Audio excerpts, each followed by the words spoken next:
Yes sir. जी sir, office में ही। हाँ, उसी को इंटरोगेट करने जा रहा हूँ। पता है सर, वो क्रिमिनल नहीं है, लेकिन क्रिमिनल कोई माँ के पेट से पैदा तो होता नहीं है। मजबूरी, हालात, लालच क्रिमिनल पैदा करते हैं। देखते हैं इसे किसने क्रिमिनल बनाया।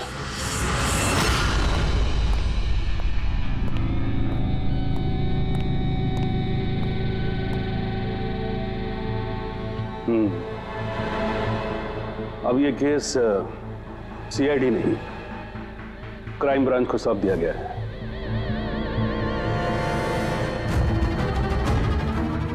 अब भी सफाई में कुछ कहना चाहते हो?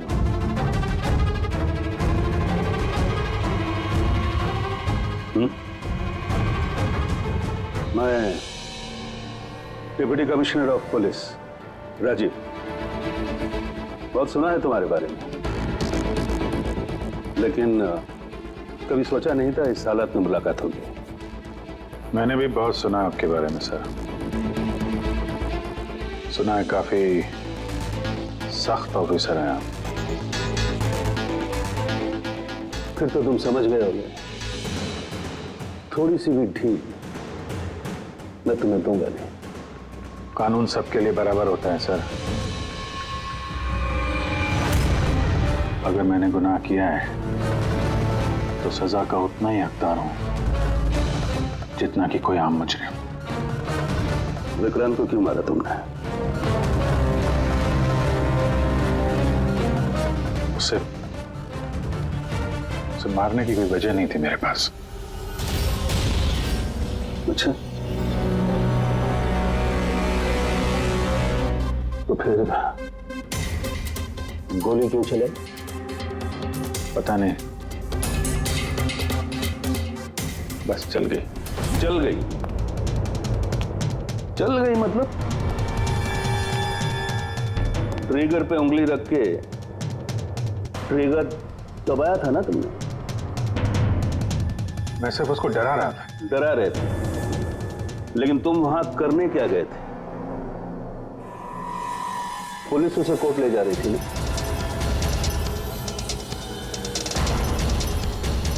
मेरे वहां होने की वजह जानने के लिए आपको सर मेरा और विक्रांत का इतिहास जानना होगा। बरसों से 36 का आंकड़ा चल रहा है हमारा। कई बार वो मेरे हाथ आते आते रह गया, लेकिन इस बार मैंने उसे पकड़ लिया।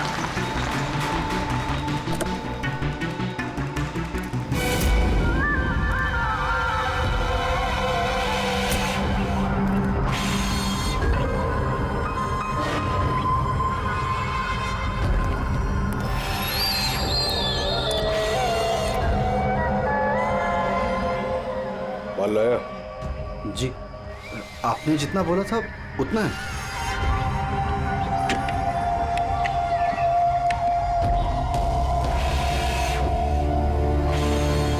गुड। अगला कंसाइनमेंट अगले महीने की 5 तारीख को। जी। पैसे? गाड़ी में।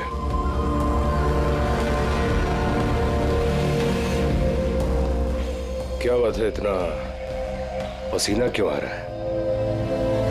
पसीना? नहीं तो।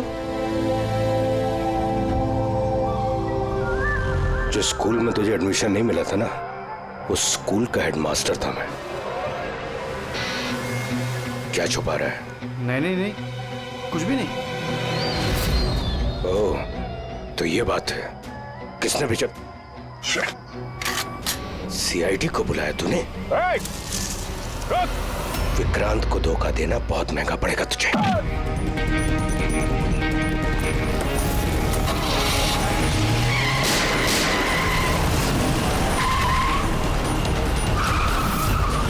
और इस तरह इस बार तुम उस तक पहुंच ही गए। हाँ, लेकिन हमेशा की तरह इस बार भी विक्रांत के नसीब में जेल की सलाखें नहीं लिखी थी। नामी गिरामी अपराधी विक्रांत ने सरकारी गवाह बनने का फैसला कर लिया है। वो मकरंद के खिलाफ अदालत में सारे सबूत देगा और इसके बदले अदालत उसकी सजा काफी हद तक माफ कर देगी।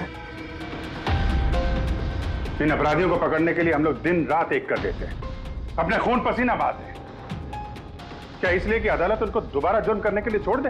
अब अदालत को दोष मत दो अभिजीत। वैसे भी मकरंद के खिलाफ उनके पास ज्यादा सबूत थे नहीं, और हमारा काम मुजरिमों को पकड़ना है, ना कि उनकी सजा तय करना। यार तो तुमको क्या लगता है, इसको छोड़ना सही है? अब सही तो नहीं है, पर हम लोग क्या कर सकते हैं?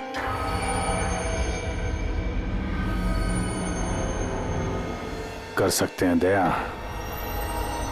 बहुत कुछ कर सकते हैं। बहुत बड़े बड़े मुजरिम देखे हैं मैंने सर, पर ये विक्रांत कुछ अलग ही था। हर बार कुछ ना कुछ करके बच ही जाता। तो इस बार उसका बच निकलना तुम्हें मंजूर नहीं था, क्यों? यही बात है ना? ठीक समझा। इसलिए जब मुझे पता चला कि इस केस का इंचार्ज मेरा पुराना दोस्त मुरली है, तो विक्रांत से मिलना है मुझे। यार सिर्फ 10 मिनट। अभिजीत, तुम ये जानते हो कि ये मुमकिन नहीं है। This doesn't fit into any kind of protocol. मैं तुम्हें परमिशन नहीं दे सकता। परमिशन? वो आरती याद है तुम्हें? बीकॉम सेकेंड ईयर की स्टूडेंट, कैसे तड़पा तड़पा के मारा था उसने। किसने परमिशन दी थी उसे ऐसा करने के लिए? और वो 80 साल की बूढ़ी औरत जिसे आंख से दिखता नहीं था, उसके हाथ पांव काट दिए थे उसने। एक 8 साल के बच्चे तक को। अभिजीत, मैं उसकी पूरी केस हिस्ट्री को जानता हूं। फिर तुम ये भी जानते होगे किसी भी जेल में 15-20 दिन से ज्यादा नहीं टिकता ये विक्रांत। यार मेरा उससे मिलना बहुत जरूरी है। एक लड़की का किडनैप हो गया, पिछले 2 महीने से नहीं मिल रही है। सिर्फ विक्रांत जानता है कहां है वो। यह लड़की की जिंदगी का सवाल है, समझो यार, सिर्फ 10 मिनट। ठीक है, लेकिन सिर्फ और सिर्फ 10 मिनट। तो इस तरह तुम विक्रांत की वैन तक पहुंचे, लेकिन तुम्हें तो सिर्फ उस लड़की के बारे में जानना था ना? ये सब कैसे हो? ये सच है सर, मैं सिर्फ लड़की के बारे में जानने गया था, मगर 5 मिनट का टाइम दे रहा हूं। दिमाग पे जोर डाल ले और अच्छी तरीके से हिला ले। आरजू कहां है? आरजू? कौन सी आरजू? किसकी आरजू? मैं नहीं जानता किसी आरजू को। वही लड़की जिसे तूने किडनैप कर रखा है। ओह सॉरी, भूल गया था। कहां रखा है उसे? जानता है अभिजीत, पिछली बार भी मैंने एक लड़की को किडनैप किया था, फिर भूल गया था। फिर अचानक 2 महीने के बाद मुझे याद आया, तो फिर जाकर देखा कि उसकी लाश कुर्सी से बंधी हुई थी और उसकी लाश पर मक्खियां भिनभिना रही थी। और अब आरजू का भी वही हाल होने वाला है। ऐसा कुछ नहीं होगा।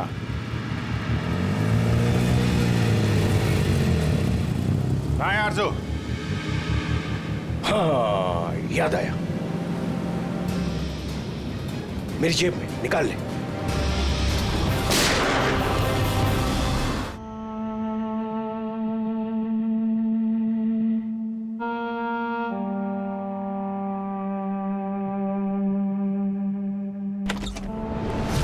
Oh my God!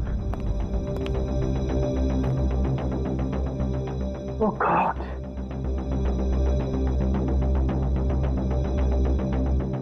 मुझे तुम जैसे जिम्मेदार ऑफिसर से ये उम्मीद नहीं थी मुरली। तुम्हारी निगरानी में ये हो कैसे गया? कैसे? हाउ? गलती मुरली की नहीं, मेरी है। सब मेरी वजह से हुआ।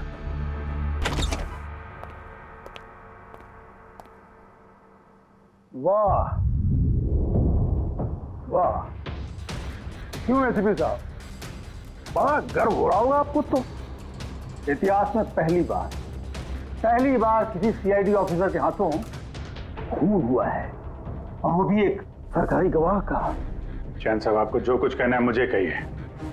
अपराध मैंने किया है। तुमसे नहीं, एसीपी प्रद्युमन से ही बात करूंगा, क्योंकि अगर सीआईडी की नाक कटती है तो फाइनली सारी जिम्मेदारी प्रद्युमन के कंधे पर ही आती है। इसलिए तुमसे ही बात करूंगा।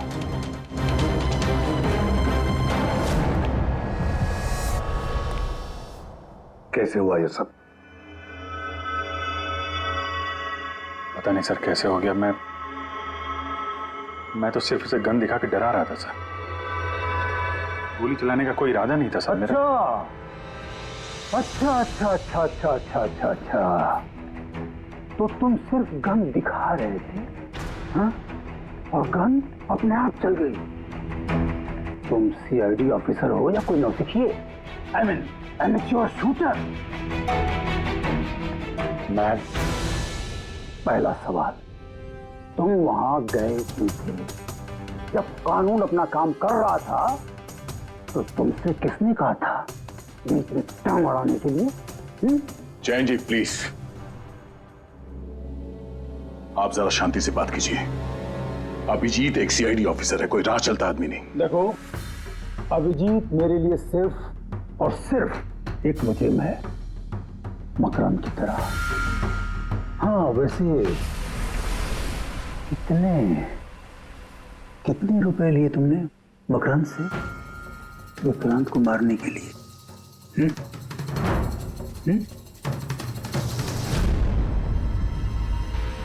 अगर तुम एक वकील ना होते और मैं एक सीआईडी ऑफिसर नहीं होता तो ये सवाल तुम्हें बहुत भारी पड़ता। Oh really? देखो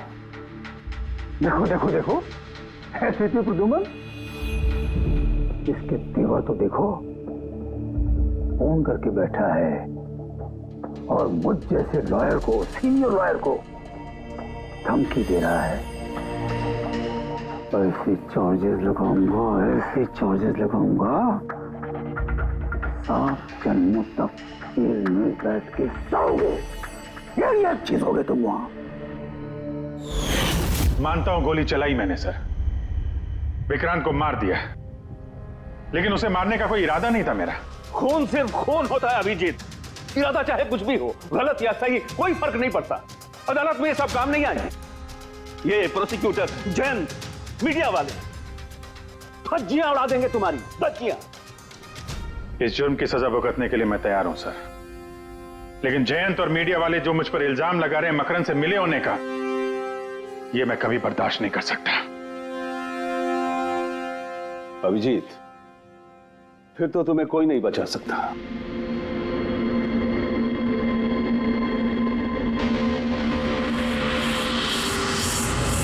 सारे सबूत और गवाह अभिजीत के खिलाफ है।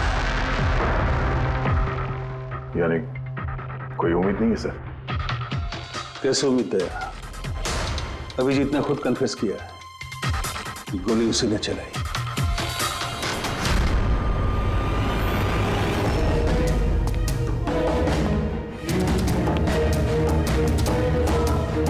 विक्रांत की मौत अभिजीत की गोली से नहीं हुई है बॉस। मतलब ये कि विक्रांत को गोली लगी है ठीक फेफड़ों के नीचे, और जब गोली फेफड़ों के नीचे लगती है तो इंसान की मौत होने में 20 से 30 मिनट लगते हैं, और विक्रांत की मौत तुरंत हो गई थी। एग्जैक्टली। इसीलिए मैं कहता हूं विक्रांत की मौत अभिजीत की गोली से नहीं हुई है, इसकी कोई और वजह है। और क्या वजह हो सकती है? उस वैन में ड्राइवर अभिजीत और विक्रांत के अलावा और कोई नहीं था। एक गोली चली है, वो भी अभिजीत के गन से। उस वक्त वैन के अंदर कोई और नहीं था, और वैन के बाहर तो कोई और हो सकता है।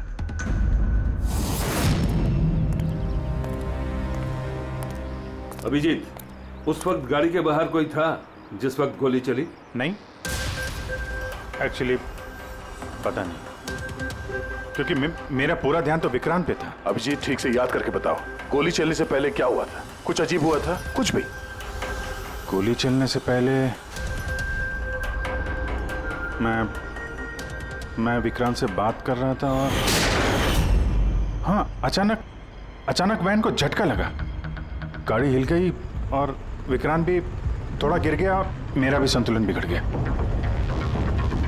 और गोली चल गई। एक मिनट, झटका लगा? किस तरह का झटका?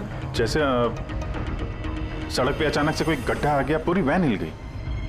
लेकिन यहाँ तो सड़क बिल्कुल ठीक है, दूर दूर तक कहीं कोई स्पीड ब्रेकर भी नहीं है, स्मूथ। यहाँ गड्ढा कैसे आ सकता है?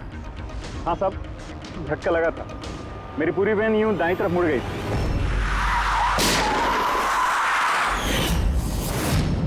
स्टीयरिंग खुद ब खुद घूम गया? हाँ साहब। ये कैसे हो सकता है? साहब ये तो मुझे भी पता नहीं चला कैसे हो गया।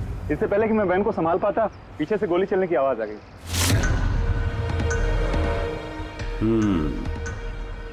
स्टीयरिंग व्हील का खुद ब खुद मुड़ जाना, गोली अपने आप चल जाना, सड़क पे कोई गड्ढा भी नहीं है। आखिर यहां हुआ तो क्या हुआ?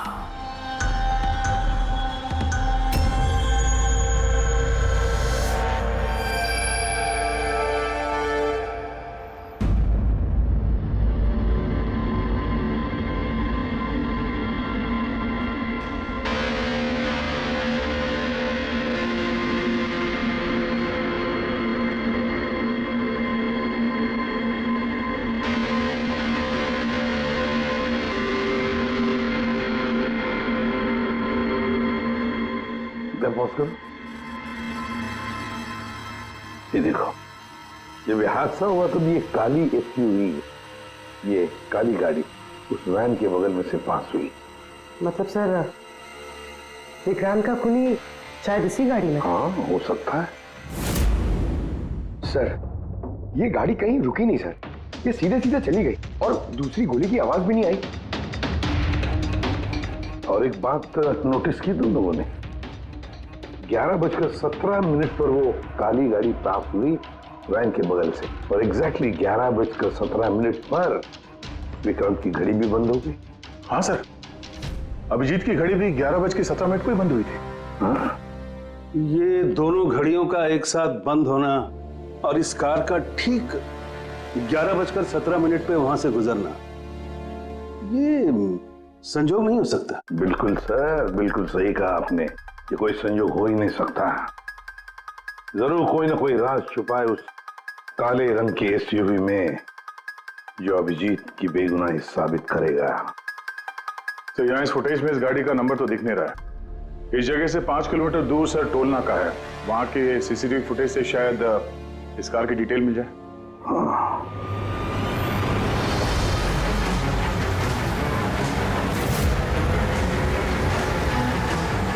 अगर वो गाड़ी टोल नाका से गुजरी ही नहीं तो यहीं कहीं आसपास होनी चाहिए, इसी इलाके में। सर, वो देखिए, काले रंग की कार।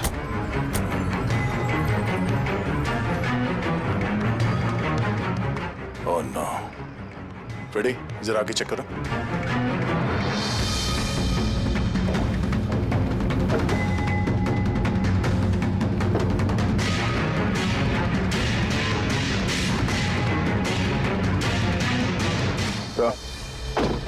ये वही काली एसयूवी है, जला दी गई है। मतलब गाड़ी में ऐसा जरूर कुछ था जो खूनी मिटाना चाहता था। सर, ना तो नंबर प्लेट दिख रही है और ना ही चेसी नंबर, सारे सबूत मिटा दिए मुजरिम ने।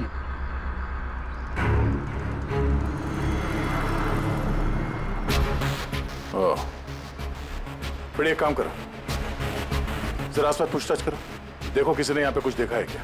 अरे सुनो, ये जली हुई गाड़ी के बारे में कुछ बता सकते हो क्या? जी नहीं। तो हाँ? ये देखिए, सीट के नीचे ये डिवाइस पड़ा था। Electric device. हाँ सर, उनके क्या डिवाइस है, कुछ पता चला? हाँ बस, पता तो चल गया है, लेकिन इसे अच्छी तरह से समझाने के लिए मुझे एक डेमो देना पड़ेगा आप लोगों को।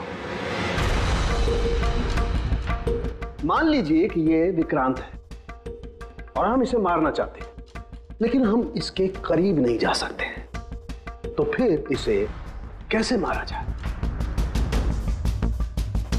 कैसे? डॉक्टर सारुंखी, हमें पता होता तो आपके पास क्यों आते? प्लीज आगे बताइए। हाँ, बताता हूं।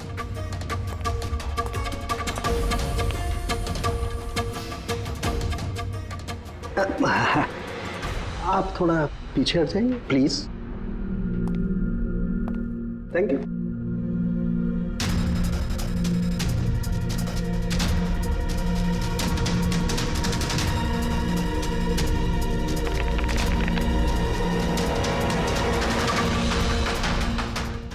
देखा आपने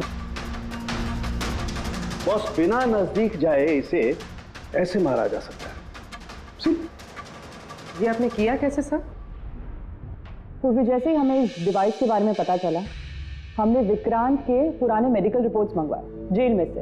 ये स्कैन 2 महीने पुराना है और ये वाला स्कैन ये हमने कल रात को लिया उसके मरने के बाद।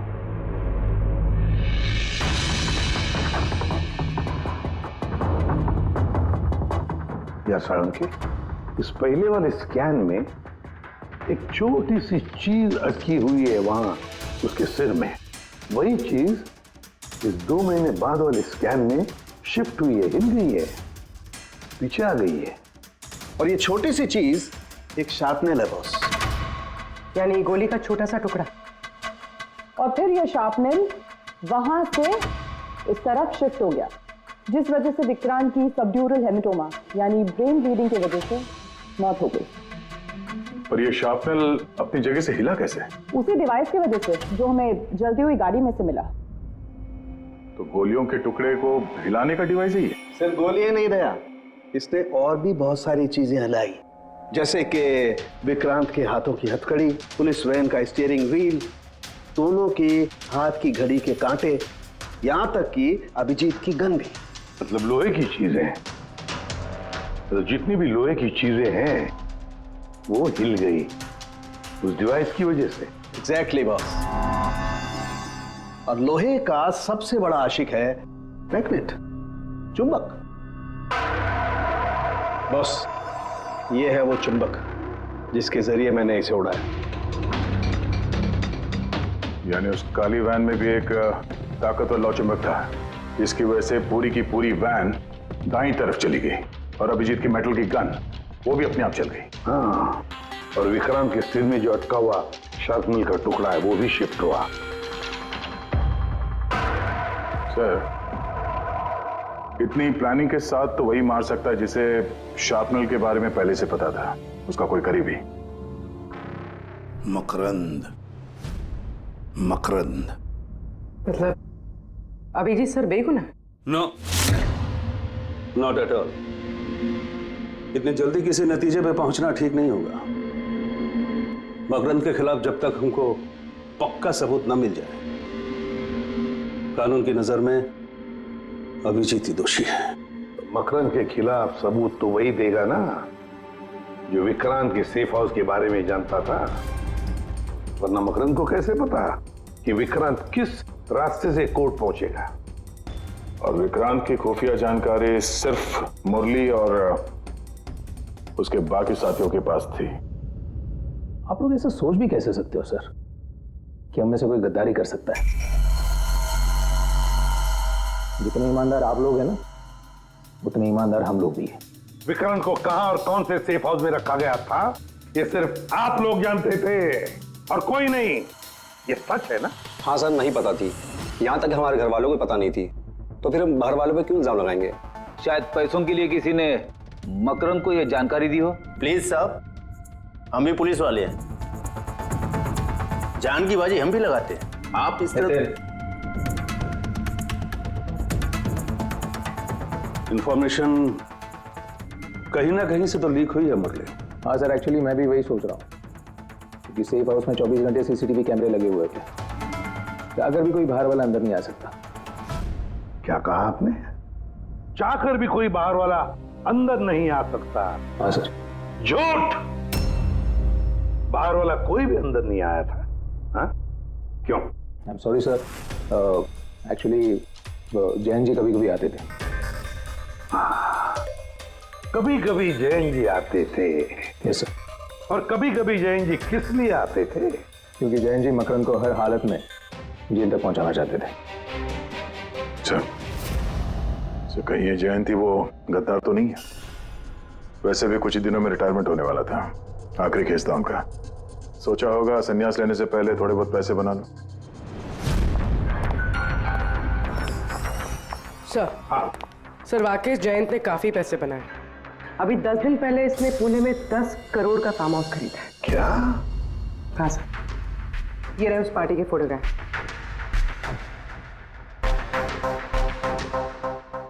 एक मिनट, माय गॉड, दया पहचाना इसे?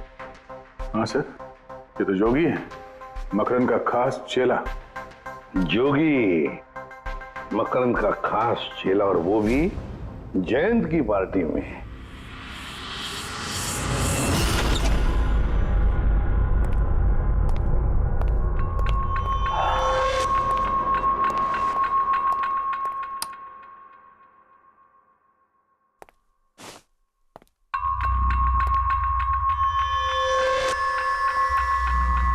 तुम यहां कैसे?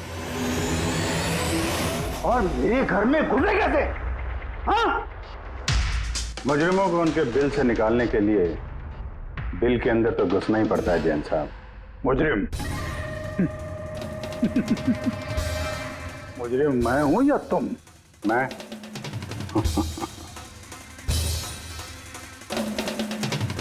लेकिन ये तस्वीर ये कुछ और ही कहानी कह रही है।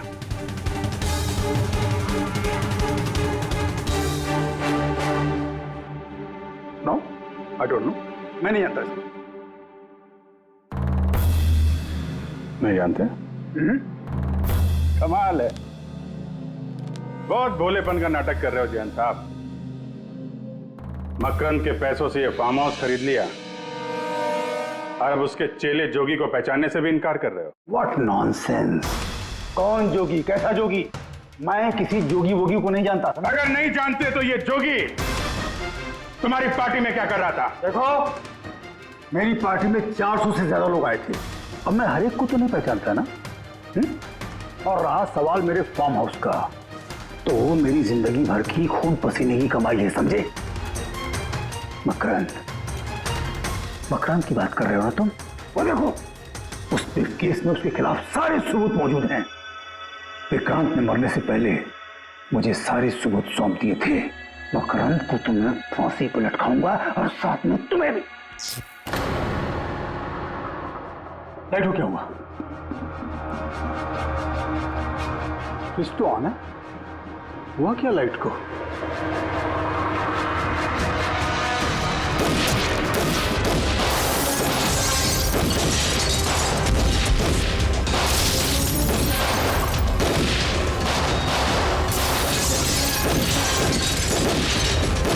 कमाल कर दी तुमने अभिजीत, वाकई कमाल कर दी। पर पूरी मीडिया तुम्हारे जान के पीछे पड़ी है। अब तो उनको लॉटरी लग गई। अब कह रहे जयंत का खूनी अभिजीत है। सर, उनके कहने से क्या होता है? आपको पता है मैं निर्दोष हूं सर। लेकिन तुम्हें वहां जाने की जरूरत क्या थी जैन के घर में? वहां के सीसीटीवी कैमरे में साफ दिख रहा है कि जैन के मौत के वक्त तुम वहां थे। और सिर्फ इतना ही नहीं, अब तो पूरी सीआईडी टीम पर इल्जाम लगा रहे हैं कि हम तुम्हें बचाने की कोशिश कर रहे हैं। इल्जाम तो लगेगा ही ना प्रद्युमन।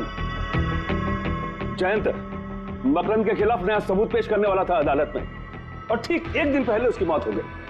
हाँ, लेकिन वो सबूत मुजरिमों के हाथ नहीं लगा सर। मैं लेके आया। जैन से मरने से पहले मुझे ये सारे सबूत सौंप दिए। ये सबूत, ये फोटोग्राफ्स, ये पेपर्स, ये सबूत काफी नहीं है मकरंद को अदालत में सजा दिलवाने के लिए। काफी नहीं है ये सबूत। तो वो पेन ड्राइव से कुछ पता चल सकता है ना? अभिजीत, ये पेन ड्राइव पासवर्ड मांग रही है। जयंत ने मरने से पहले पासवर्ड वगैरह बताया था? नहीं सर, इसके पहले वो कुछ बोल पाते उन्होंने दम तोड़ दिया था। अरे यार,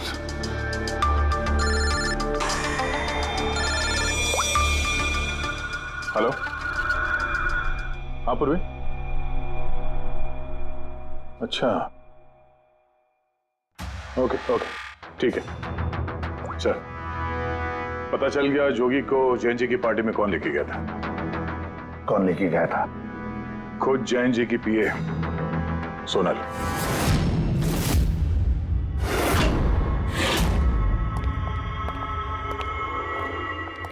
सर ये सब? सोनल, सोनल, पूरी तेरे ऊपर चेक कर।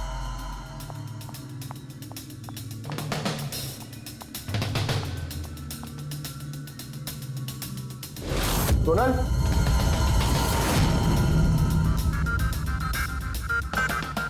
सर अंदर तो कोई भी नहीं। सर कोई नहीं होगा। सर तो सोनल गई कहाँ?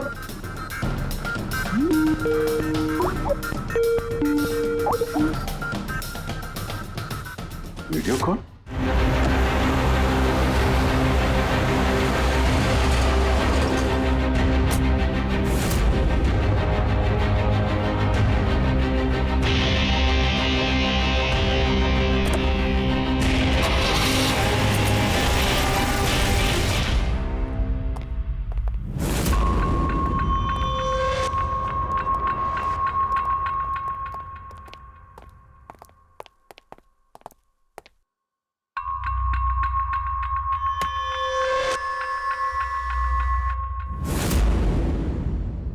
Welcome, welcome Abhijit.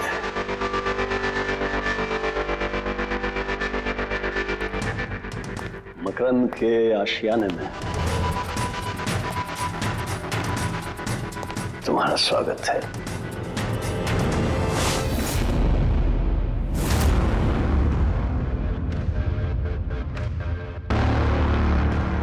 सबूत? सबूत इधर है बॉस।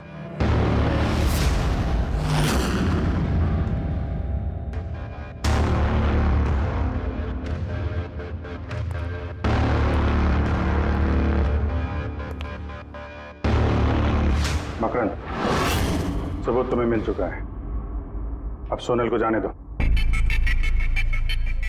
यस। वैसे भी वो कहते हैं ना कि मरने वाले की अंतिम इच्छा अधूरी नहीं रहनी चाहिए। सोनल को बुलाओ।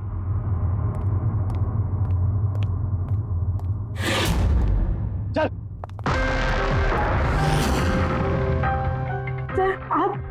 सोनल तुम ठीक हो? हाँ सर मैं ठीक हूँ। तुम जाओ यहाँ से।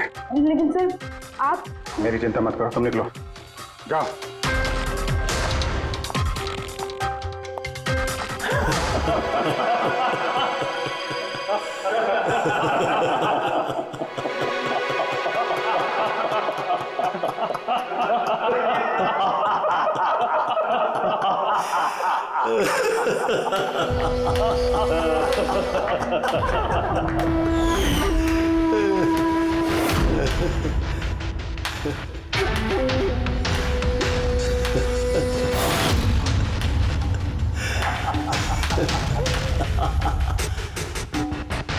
सोनल, तुम भी?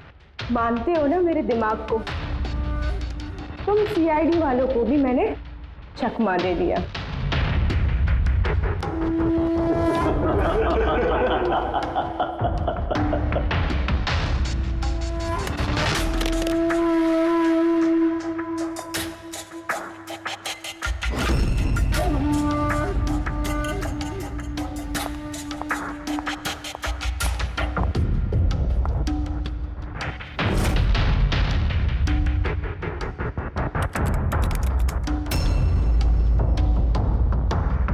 मुझे पता था जयंत यही पासवर्ड रखेगा। Makaram will die. Now, stop conversation. Start the operation.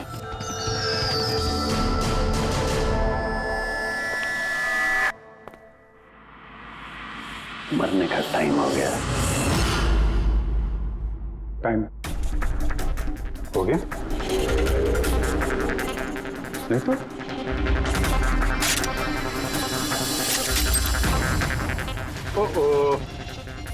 Magnet तुम लोगों को क्या लगा चुंबक को हथियार बनाना सिर्फ तुम लोगों को आता है?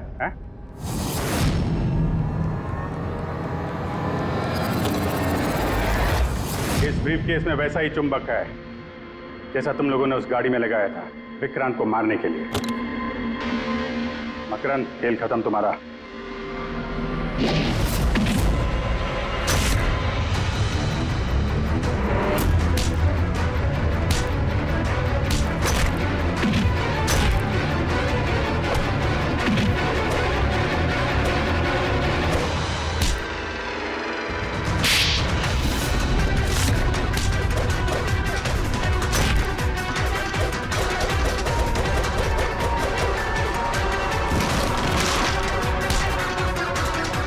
पैसों के लिए अपने बॉस को धोखा दिया? हाँ?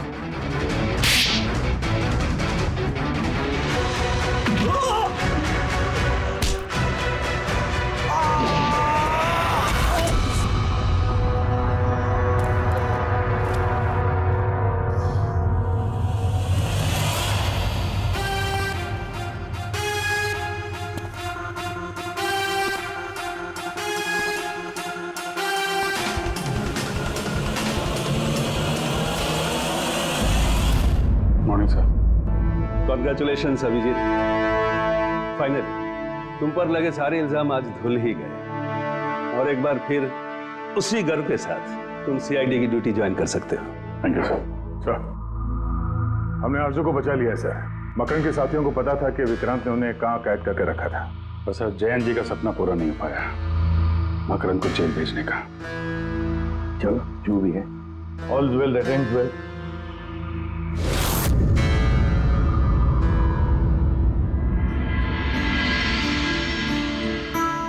संभालो अपनी अमानत को।